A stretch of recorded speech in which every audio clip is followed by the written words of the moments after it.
Hello, welcome to Always Best. ഇന്ന് ഞാനിവിടെ കാണിക്കാൻ പോകുന്നത് കഫക്കെട്ടിനും ജലദോഷത്തിനും ചുമയ്ക്കാൻ ഒരു അടിപൊളി മരുന്നായിട്ടാണ്. എത്ര വലിയ വെട്ടുമാറാത്ത ചുമയാണെങ്കിലും നമുക്ക് ഇത് കുട്ടികൾക്കും ധൈര്യമായിട്ട് കൊടുക്കാം. ഇത് സ്കിപ്പ് ചെയ്യാണ്ട് എല്ലാവരും കണ്ടു നോക്കണേ. അതിന് ഫസ്റ്റായിട്ട് വേണ്ടത് കുഞ്ഞുള്ളി അല്ലെങ്കിൽ ചെറിയ ഉള്ളിയാണ് ഒരു പിടി വേണ്ടത്. രണ്ടാമത്തത് പനിക്കൂർക്ക അല്ലെങ്കിൽ ചില നാട്ടിൽ കണക്കൂർക്ക എന്നും പറയും. ഈ വീഡിയോയിൽ കാണിക്കുന്ന ഇലയാണ് കേട്ടോ വേണ്ടത്. ഇതോടൊപ്പം അടുത്തതായി നമുക്ക് വേണ്ടതാണ് തുളസി ഇല. നാലാമത്തതായി നമുക്ക് തേന വേണ്ടത്, ഹണി ഫ്രഷായിട്ട് കിട്ടുകയാണെങ്കിൽ അങ്ങനെ. ഇനി ലാസ്റ്റായിട്ടാണ് വേണ്ടത് കുരുമുളക് ചതച്ചത്, അല്ലെങ്കിൽ നമുക്ക് കുരുമുളക് പൊടി ആയാലും മതി. ഇതെങ്ങനെ പ്രിപ്പയർ ചെയ്യണമെന്ന് നോക്കാം. ഫസ്റ്റായിട്ട് സ്റ്റവ് ഓണാക്കാം. സ്റ്റൗവിൻ്റെ മേലെ അലുമിനിയം അല്ലെങ്കിൽ സ്റ്റീലിൻ്റെ പ്ലേറ്റ് വെച്ച് കൊടുത്ത് നമ്മൾ എടുത്ത ഇലകളൊക്കെ ഉണ്ടല്ലോ, തുളസി ഇലയും പനിക്കൂർക്ക ഇലയൊക്കെ, അതൊക്കെ ഓരോന്നായി വാട്ടിയെടുക്കണം.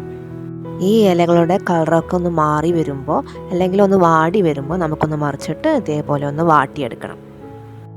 സ്ക്രീനിൽ കാണുന്ന പോലെ നന്നായി ഒന്ന് കളർ ചേഞ്ച് ചെയ്യുമ്പോൾ ഫ്ലെയിം ഓഫാക്കണം. എന്നിട്ട് ഈ ഇലകളുടെ നീര് കൈ കൊണ്ടൊന്ന് പിഴിഞ്ഞ് മാറ്റി വയ്ക്കണം. അടുത്തതായി നമുക്ക് ചെറിയ ഉള്ളി ഒന്ന് ചതച്ച് അതിൻ്റെ നീര് പിഴിഞ്ഞ് നമുക്ക് മാറ്റി വയ്ക്കാം.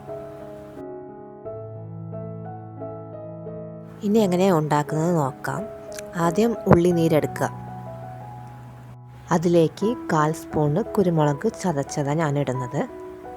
അത് കഴിഞ്ഞ് 1 ടേബിൾ സ്പൂണ് തേന്, ഞാനിവിടെ ഫ്രഷ് തേനാണ് യൂസ് ചെയ്യുന്നത് കേട്ടോ.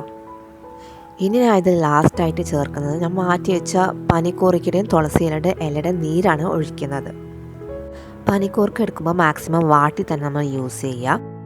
നമുക്ക് എല്ലാവർക്കും അറിയാം, പനിക്കൂർക്കയിൽ ആൻറ്റി ബാക്ടീരിയൽ ഫംഗൽ പ്രോപ്പർട്ടീസ് അടങ്ങിയിരിക്കുന്നത് കൊണ്ട് തന്നെ നമുക്കിത് കുഞ്ഞുങ്ങൾക്ക് ധൈര്യമായിട്ട് യൂസ് ചെയ്യാം.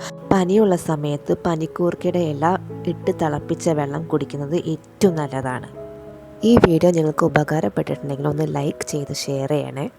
ഇനി എത്ര വലിയ വിട്ടുമാറാത്ത ചുമയാണെങ്കിലും ജലദോഷമാണെങ്കിലും ഇത് 3 ദിവസം 2 നേരമായിട്ട് കഴിച്ച് നോക്കൂ. ഇതിൻ്റെ റിസൾട്ട് നിങ്ങൾക്ക് പെട്ടെന്ന് അറിയാവുന്നത്. യൂസ് ചെയ്ത് കമൻറ്റ് ചെയ്യാൻ മറക്കല്ലേ.